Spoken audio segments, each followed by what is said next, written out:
Welcome back to West Texas View.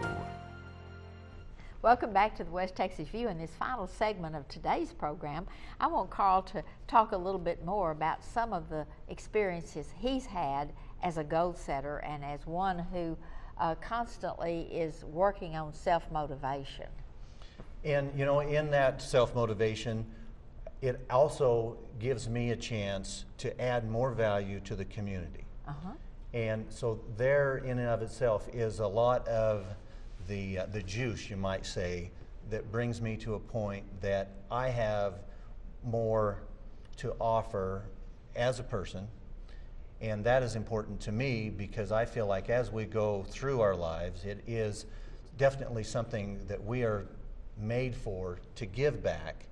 And if you're having a hard time, a lot of times when we're talking about these goals, a lot of times as you are aspiring to do better and to be better and to be more, you will run up against objections. You'll run up against obstacles. You'll run up against people that will purposely keep you down.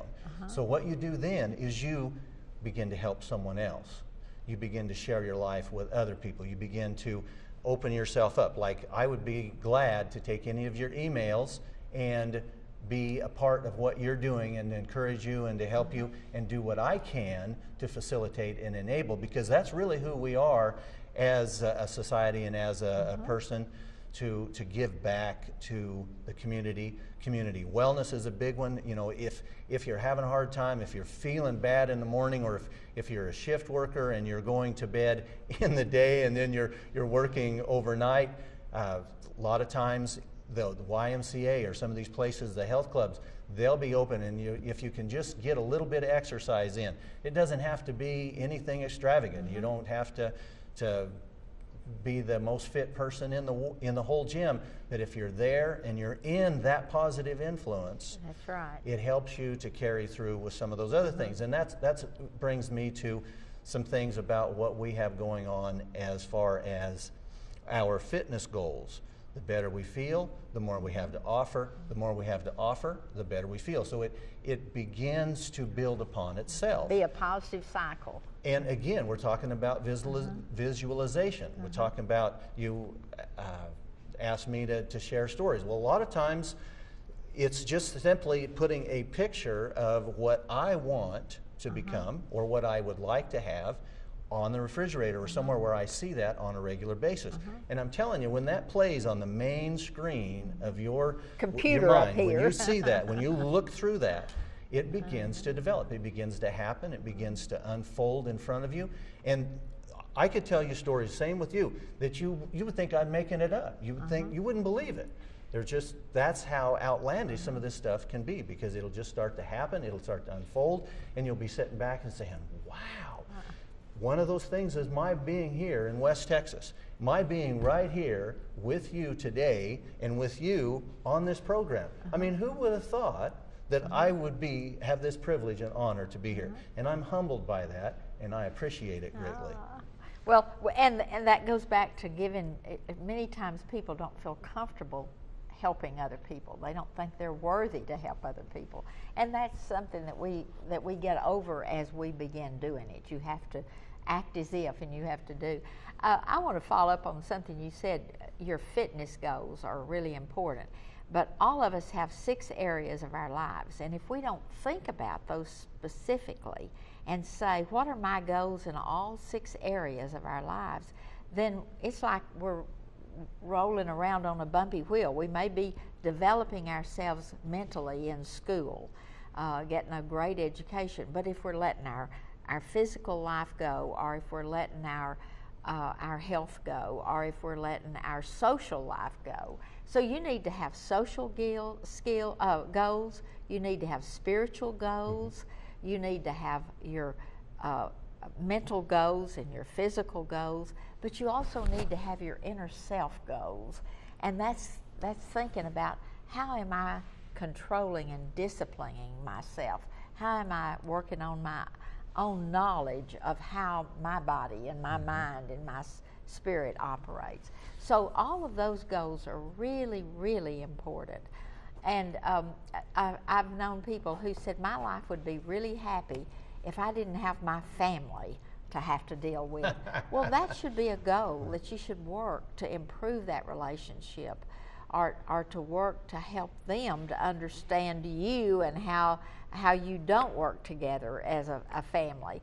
And so those are the things I always say is, what are you doing to build this total person and not just a one-dimensional person? And that comes from the heart. And if you have something in your heart that you want to achieve, write it down. You're not too old, you're not too young. I mean, it's never too late to write these things down and to begin to pursue them, because they're in your heart for a reason. They're not just in there floating around happenstance. It is part of who you are, and if you don't fulfill that, it will bug you till you no die, end. and you'll die with a song in your heart that never got out. That's true. That's true. And there's many examples of this. I'm compelled to tell you another story. It's not maybe quite as short as the last one. This happened to a person that I knew, and they wanted a Ferrari. They wanted a car and so they got this. They got the magazine. They tore the cover off. They put this picture on their refrigerator, and they worked for this car. They had 2 jobs. They really worked hard. About 3 or 4 weeks later, things started to fall into place for them that they could work toward getting this car. Now, Ferraris are very expensive. They're expensive to maintain, expensive car to have. Called the dealership. This was a red car, red Ferrari, and the dealership said, we don't have any red ones. Of course, that's a popular color. They worked for about a year and a half, about 18 months or so. The dealership called this person and said, we have a red Ferrari, but it's not the color you want. It was featured in the magazine. It was the car that the guy had put on his refrigerator. These things happen. If you write it down, if you work toward it, I'm telling you, the hair on my back of my neck standing up on my arms, these things will just unfold for you. They really will. You can't just write it down, though. You have to write it down. You have to put a plan to it. You have to have a time frame. You have to have steps. You have to see it on a regular basis. Feel it and everything. And like Johnny Lou says, we're talking about the whole person. Talking about the areas, your spiritual, your career goals, your fitness, the mental preparation. All of these things play a part in who we are. You can't ignore one and expect the others to compensate. You have to take it all into consideration. And see how much we've got to tell you. That's why we're coming back next Sunday with another program about this same subject, and we're going to talk about the law of attraction and some of the other things that I think are so interesting and have so much that we want to tell you. We'll see you next week with another program. Thanks for joining us today. Thanks for joining us for News West 9's West Texas View with Johnny Lou Avery. This has been a public affairs presentation of KWAB TV and KWES TV.